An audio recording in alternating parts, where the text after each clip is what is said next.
Hello! In this video, I'm going to show you how to use my watercolor buttons to jazz up your Google Sites page.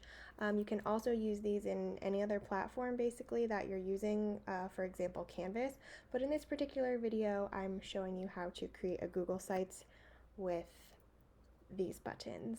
Aren't they beautiful? Here's an example of a Google site you could make for your classroom. Here's another one where the buttons are at the bottom and I put 2 rows of them. So in order to make your Google Sites, you can go to sites.google.com.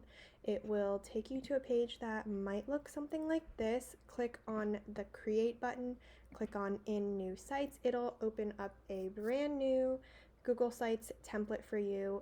If you want, you can click here to visit the template gallery where you can choose from a few different pre-made templates, but we're just going to we're going to start from scratch and start with a blank clean slate. This is where you can add a header, so you can put your Bitmoji or a picture of your classroom or a picture of you or whatever, but I'm actually going to use the headings in my resource, so I'm going to click header title only, and then this is the title. I'm actually going to delete it because I have an image I'm going to upload, so I click images, upload, and then let me go to the folder, so site headings, and I have a bunch of different pre-made little headings that you can use for different grade levels and subject areas. So let's say we are making a 2nd grade page. Now the image comes up here and it's really teeny tiny, so I'm going to click on the dot in the corner and just drag it out to make it bigger. Sometimes getting the sizing of the images is a little tricky on here, but just play around with it and you'll figure out how to get it to the way you want, because sometimes it makes it too big or too small or crops it in a weird way. But you can click on the middle dot and that will make it, yeah, see that? We don't want that. Okay, there we go. So now that's our header, and I just like the way it looks because it's very simple and bold and not too overwhelming, you know? So then in order to add our buttons, we're going to click images again, upload, open up the folder with the watercolor buttons. I'm going to start with a pink one just because I like it to go in rainbow order. So let's do a Google Classroom button, add another one. Alright, we're going to do yellow. You can obviously pick whatever colors you want. You can do all the same color or a pattern, whatever.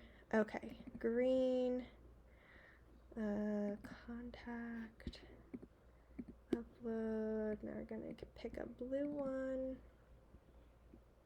resources, and then let's do purple button, and do calendar. Okay, so now all of the buttons are added in here as images, and we are going to put them all in the same section, so just click and drag them up.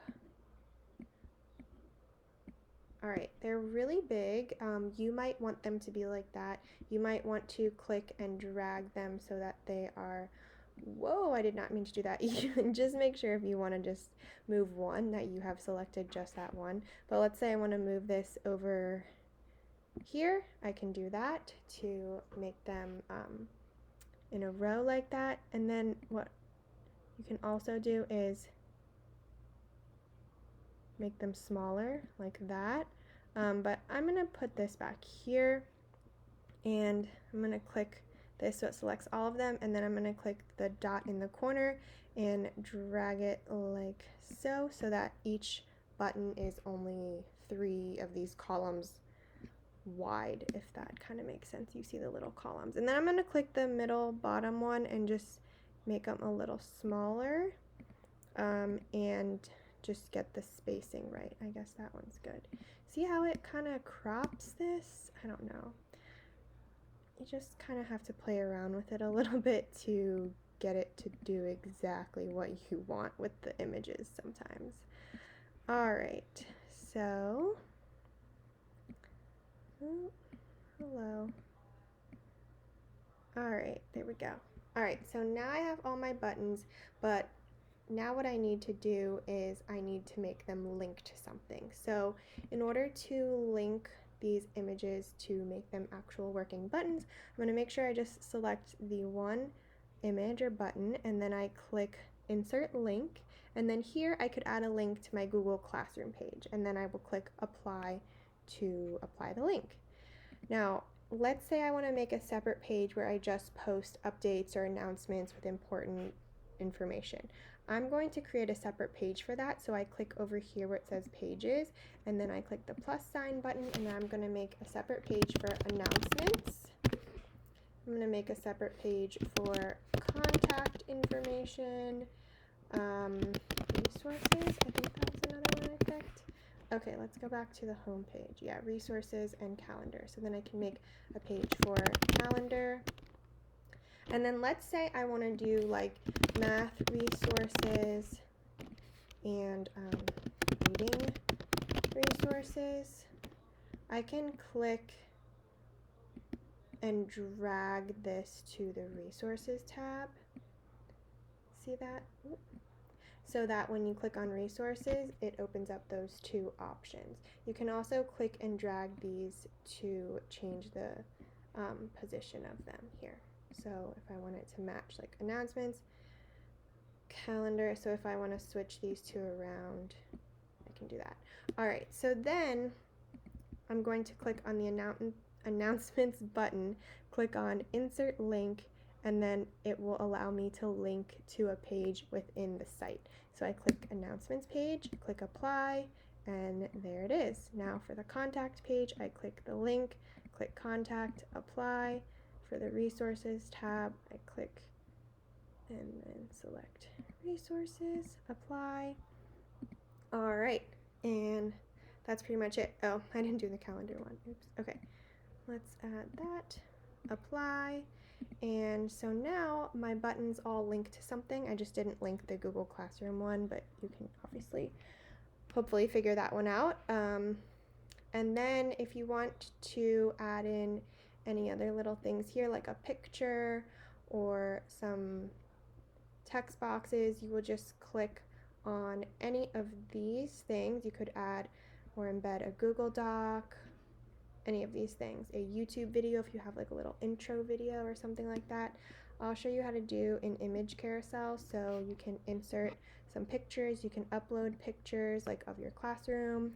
I'm just gonna put classroom, and then you can choose multiple images here. I'm just picking some random ones that were on Google, and we're going to insert them in here.